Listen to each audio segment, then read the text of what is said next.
നമസ്കാരം. കലോത്സവം ഇങ്ങനെ മൂന്നാം ദിവസത്തേക്ക് ആ കലോത്സവ നഗരി ഇങ്ങനെ ഒഴുകിയാണ് എത്തുന്നത്.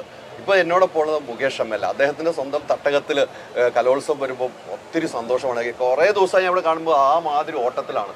ആദ്യ ദിവസം ഒന്ന് നമുക്ക് ഇൻ്റർവ്യൂ എടുക്കാൻ, പക്ഷേ അപ്പോൾ തിരക്ക്. രണ്ടാമത്തെ ദിവസം ഇന്ന് എങ്ങനെയോ എനിക്ക് കിട്ടി. നമസ്കാരം. നമസ്കാരം. പറഞ്ഞാൽ ഗംഭീരമാണ് കേട്ടോ. കൊല്ലം ഇങ്ങനെ ഏറ്റെടുക്കുന്നു. ഞാൻ കുറേ കലോത്സവം റിപ്പോർട്ട് ചെയ്യാൻ പോയിട്ട്, പക്ഷെ ഇങ്ങനെ ഏറ്റെടുക്കുമെന്ന് ഞാൻ ഒരിക്കലും പ്രതീക്ഷിച്ചില്ല. നിങ്ങളുടെയൊക്കെ ഒരു അധ്വാനത്തിൻ്റെ ഫലം കാണുന്നുണ്ട്. അല്ല, അതേ കണക്കുള്ള കമ്മിറ്റികളും അതിൻ്റെ അവലോകനങ്ങളും, അത് എവിടെയൊക്കെയാണ് ഒരു ചെറിയ മിസ്റ്റേക്ക് വരാൻ സാധ്യത, എവിടെയൊക്കെയാണ് കാര്യം. ബഹുമാനപ്പെട്ട മന്ത്രി ശിവൻകുട്ടി അദ്ദേഹം കൂടെ ഇങ്ങനെ ഒരു മന്ത്രി എല്ലാം വിട്ട്, ഇൻക്ലൂഡിങ് മന്ത്രി സഭാ യോഗം വരെ വിട്ടിട്ട് അതിൻ്റെ പെർമിഷൻ മേടിച്ചിട്ട് ഇവിടെ രാവിലെ മുതൽ രാത്രി വരെ ഇങ്ങനെ നിൽക്കുകയാണ്. അപ്പോൾ നമ്മുടെ ആകെ ഇപ്പം ഒരു ചെറിയൊരു കണക്കൂട്ടിൽ തെറ്റിയെന്ന് പറഞ്ഞു കഴിഞ്ഞാൽ ഒരുപാട് അപ്പീലുകൾ വന്നു. കോഴിക്കോട്ട് 14-15 കണ്ടുള്ളായിരുന്നു, ഇവിടെ 100 കണക്കിനാണ് വരുന്നത്, 200-ന് മുകളിലാണ്. അപ്പോൾ അവരെല്ലാം അക്കോമഡേറ്റ് ചെയ്യണം. അങ്ങനെ വരുന്നവർക്ക് സമ്മാനവും കിട്ടുന്നുണ്ട്. അപ്പോൾ നമ്മൾക്ക് അവർ അപ്പീൽ വന്നവരൊക്കെ കുഴപ്പക്കാരാന്ന് പറയാനും പറ്റത്തില്ല. കാര്യം എവിടെയാണോ ഒരാൾ പ്രോത്സാഹിപ്പിക്കപ്പെടേണ്ടത് അയാളെ പ്രോത്സാഹിപ്പിച്ച് തന്നെയാണോ. അതുകൊണ്ടാണ് അങ്ങനെയാണ് ഈ കലോത്സവത്തിന് ഒരു അർത്ഥം വരുന്നത്. അപ്പോൾ അങ്ങനെ ഒരു ചെറിയ ഒരു ഈ താമസിച്ച് തുടങ്ങുന്നത് കറക്റ്റാണ്. ഇന്നൊക്കെ എന്ന് വെച്ചാൽ പെർഫെക്റ്റ് ആയിട്ടാണ് തുടങ്ങിയിരിക്കുന്നത്. താമസിക്കുമ്പോൾ നാച്ചുറലി അവരെ കൂടെ ഉൾപ്പെടുത്തപ്പോൾ 14 നാടകം, ഓരോ ജില്ലയിൽ ഓരോ നാടകം, 14 നാടകം വന്ന് 24 നാടകമായി. 10 നാടകം എന്ന് പറഞ്ഞു കഴിഞ്ഞാൽ 10 മണിക്കൂറാണ് പോകുന്നത്. അപ്പോൾ അങ്ങനെ എന്നാൽ പോലും എന്നെ അത്ഭുതപ്പെടുത്തിയെന്ന് പറഞ്ഞു കഴിഞ്ഞാൽ ഈ പാതിരാത്രിക്കും നമ്മുടെ കൊല്ലംകാർ എല്ലാ വേദികളിലും നിറഞ്ഞു നിൽക്കുക. ഇവിടെ ഈ ആശ്രാമം വൈകുന്നേരത്ത് ഞാനൊക്കെ വിചാരിച്ച സത്യം പറഞ്ഞു കഴിഞ്ഞാൽ ആദ്യത്തെ ദിവസം ഓക്കെ മുഖ്യമന്ത്രിയൊക്കെ ഉള്ളതുകൊണ്ട് ഇതിൻ്റെ കാര്യങ്ങളൊക്കെ കാണാൻ വേണ്ടി വരുന്നത്.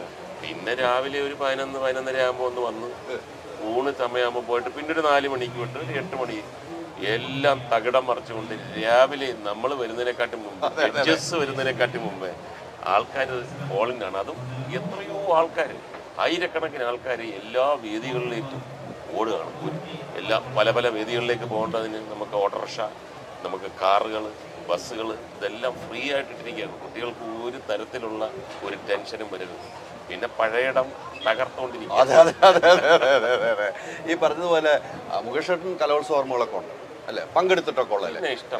ഒരു ഏറ്റവും രസകരമായ ഓർമ്മ എന്തായിരിക്കും?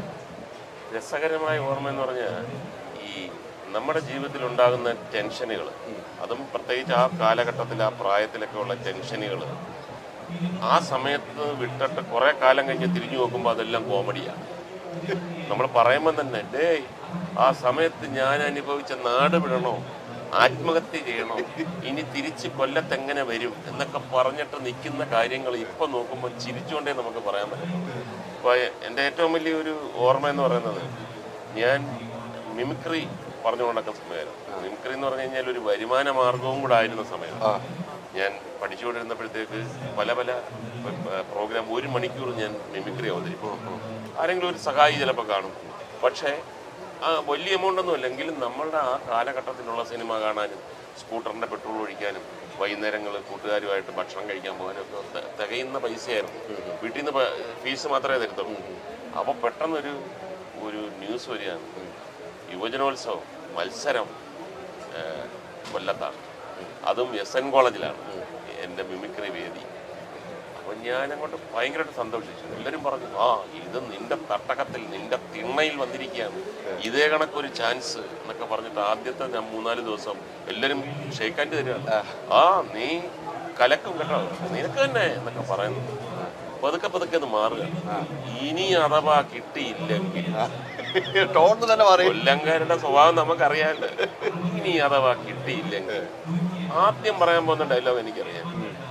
നമ്മുടെ മുമ്പിൽ ഇങ്ങനെയൊക്കെ ഷൈൻ ചെയ്തെങ്കിലും പ്രധാനപ്പെട്ട വന്നപ്പോ നമ്മുടെ പയ്യൻ പോയടേ, ഇവൻ ഇത്രേ ഉള്ളടേ എന്ന് പറയുമെന്നുള്ള ഡെഫിനറ്റാണ്.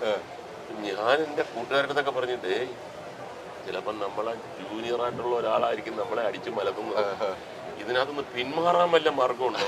പിന്മാറിയാൽ ഇവിടുത്തെ കൊല്ലക്കാരടിക്കും. ആ സമയത്ത് എനിക്കുണ്ടായ ടെൻഷൻ, അങ്കലാപ്പ്, കാര്യം തോറ്റാൽ നാട് വിടാം, കാര്യം നിൽക്കാൻ ഒക്കത്തില്ല. ഈ കാര്യം എല്ലാവരും പരിഹസിച്ചപ്പം അവിടെ വന്നിരിക്കുന്ന കാണുന്നവരുടെയും മുഖത്ത് ഞാൻ കാണുന്ന എക്സ്പ്രഷൻ, ഒരു മിസ്റ്റേക്ക് വന്നിരുന്നെങ്കിൽ ഇവനൊന്ന് ഔട്ടായിരുന്നെങ്കിൽ എനിക്ക് തോന്നുന്നതായിരിക്കും. അത്രമാത്രം കോമ്പറ്റീഷനാണല്ലോ. 1ാം സമ്മാനം ലഭിച്ചപ്പോഴത്തേക്ക് കൊല്ലംകാർ ഒരു ഒറ്റ ഉൾട്ടയാണ്, നിനക്കല്ല പിന്നെ വേറെ ആർക്ക് കിട്ടാൻ, നമ്മുടെ പയ്യനെ നമ്മളെ വീട്ടിന്റെ അടുത്ത് എന്നൊക്കെ പറഞ്ഞിട്ട് ഉടനെ തന്നെ സ്ലിപ്പായി നമ്മുടെ കൂടെ വന്നു. അതൊരു ഭയങ്കരമായ ഒരു അനുഭവമായിരുന്നു. ഇപ്പം തിരിഞ്ഞു നോക്കുമ്പോൾ ഏറ്റവും കൂടുതൽ ചിരിയും വരുന്നത് അതാണ്. ഞാൻ എന്തെല്ലാം ചിന്തിച്ചു, എന്തെല്ലാം തരത്തിൽ ഞാൻ വിഷമിച്ചു. ഓരോ പാർട്ടിസിപ്പൻറ്റും അങ്ങനെ തന്നെയാണ്. കാര്യം എന്ന് പറഞ്ഞു കഴിഞ്ഞാൽ ഞാൻ കേൾക്കുന്ന ശബ്ദം വേറെ ആർക്കും എല്ലാവർക്കും കേൾക്കാൻ പറ്റില്ല. ഒരു നെഞ്ചിടിപ്പിൻ്റെ ശബ്ദമുണ്ട് എല്ലാ വേദികളിലും. കാര്യം എൻ്റെ നെഞ്ചിടിപ്പ് ഞാൻ കേട്ടിട്ടുണ്ട് കുറേ. ചേഞ്ച് ആകണമെങ്കിൽ മൈജി തന്നെ പോണം. ലേറ്റസ്റ്റ് ബ്രാൻഡ് മൊബൈലുകളും ബെസ്റ്റ് ആക്സസറീസ്, ഒറിജിനൽ ബ്രാൻഡുകളുടെ wide range. MyG future. Change ആകൂ, വേറൊരു റേഞ്ച് ആകൂ. നിങ്ങളുടെ ഡിസൈനർ ഹോം എന്ന സ്വപ്നം യാഥാർത്ഥ്യമാക്കുന്നു. Sand Builders, designed by Concepts. Al Azhar Group of Institutions, Perambalichira, Thudupuzha.